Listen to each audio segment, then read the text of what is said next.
All right, I hope everybody's well. I wanted to do a quick video here talking about a problem, an issue that is very near and dear to my heart, as I would assume it is to yours if you watch my videos, and that is the issue of trauma and the healing of trauma, both at the individual and the collective level.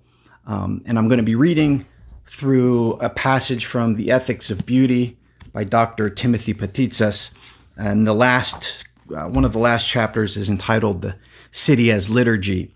The section that I'm going to be reading from is entitled Soul Healing as a Complex Science. In this part of the book, Dr. Patitsas is putting forth the idea, he takes a lot from Jane Jacobs, the idea in the discovery of complexity theory and complexity science and studying complex systems, which was really discovery in the mid-20th century.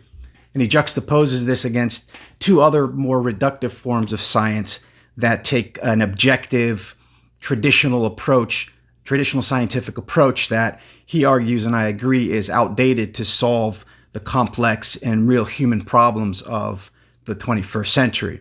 When science was originally came into being, it really took this form of reductive, two variable, either or type thinking, which was then innovation, and it progressed to the science that we're really immersed in now, and that's the statistical and probabilistic science. We're more than aware of this, using these studies, let's say, for example, to make the decisions of whether or not to shut down a city or a country with regards to the coronavirus, or with regards to opening or closing schools during the when school season is coming up here now. That is an issue that is front and center.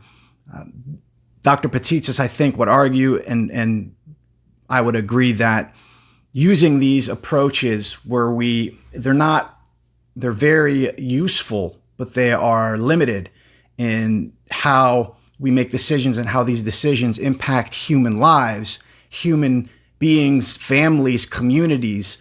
And that's kind of what I was thinking, and where I'm bringing this passage here.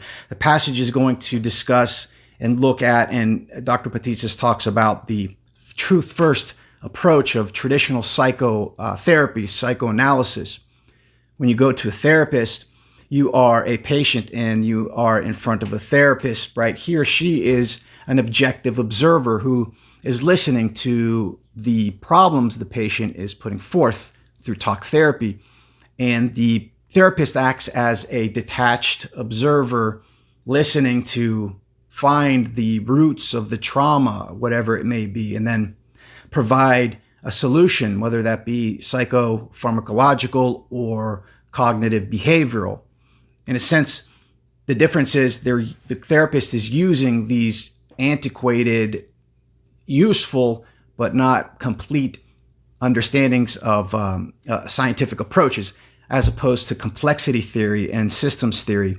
And the passage is going to juxtapose this psychoanalytic approach versus the approach of having a spiritual father or having a spiritual mentor, someone that you go and express your feelings, your sins, your problems.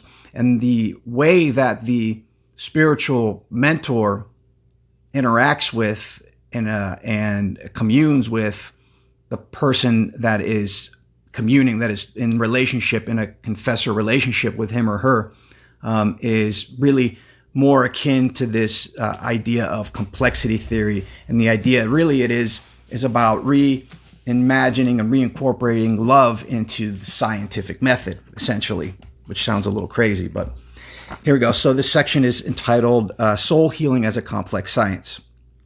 To go back to one of the main interests of this book, the finding of fresh approaches to the healing of trauma.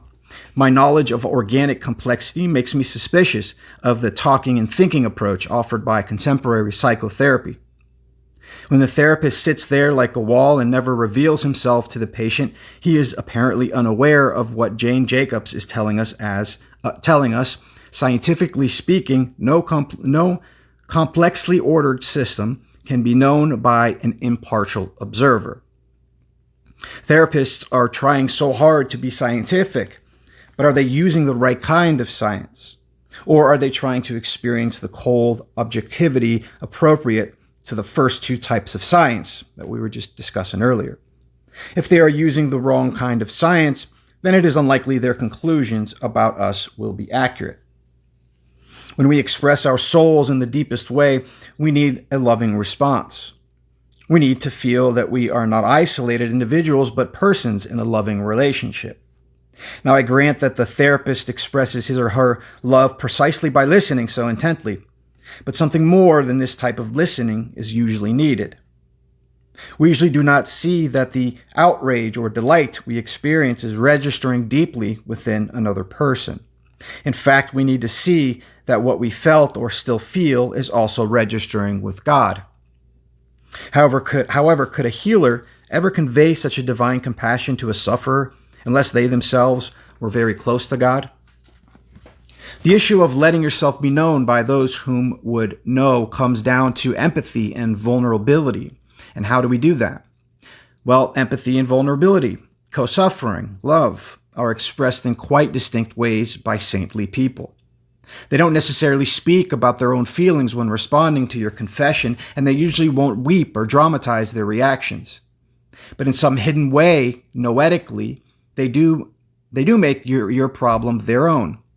Their openness to you is total, and while you may know nothing about their personal life, you understand that not one thing of importance has been hidden from you either. Moreover, since they are at the same time open to God, they become a doorway or a window or an icon between you and God. They are not trying to change you or fix you. You are not a dead object upon which they are operating. Finally, because spiritual guidance is being conducted in the context of the mysteries, the sacraments of the church, there is less pressure for them to persuade you of some new intellectual understanding or alternative approach to life as the answer to your supposedly self-inflicted problems. Both the helper and the helped are waiting for God to do work invisibly. I think that in secular therapy, even when it is done well, there is some unconscious pressure to make the patient better. The confessor, by contrast, sees that you and he are in the same fight, and that you and he are equally in need of divine grace to come out right. And the confessor is confident that this grace is already at work in both of you. The therapist, meanwhile, might sometimes be straining at the bit to fix you and inform you of your misperceptions about life. So the confessor doesn't fight against you nor try to change you. Rather, he fights with you and for you against some other real force that is trying to drag all of us down.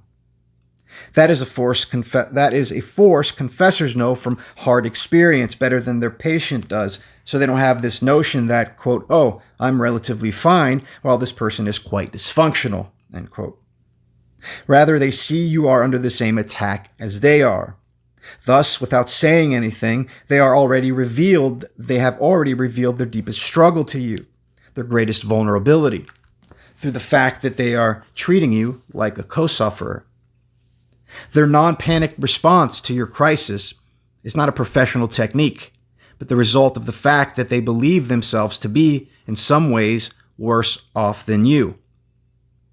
The elder's transparency comes down to his or her calm reliance upon the mysteries of the church.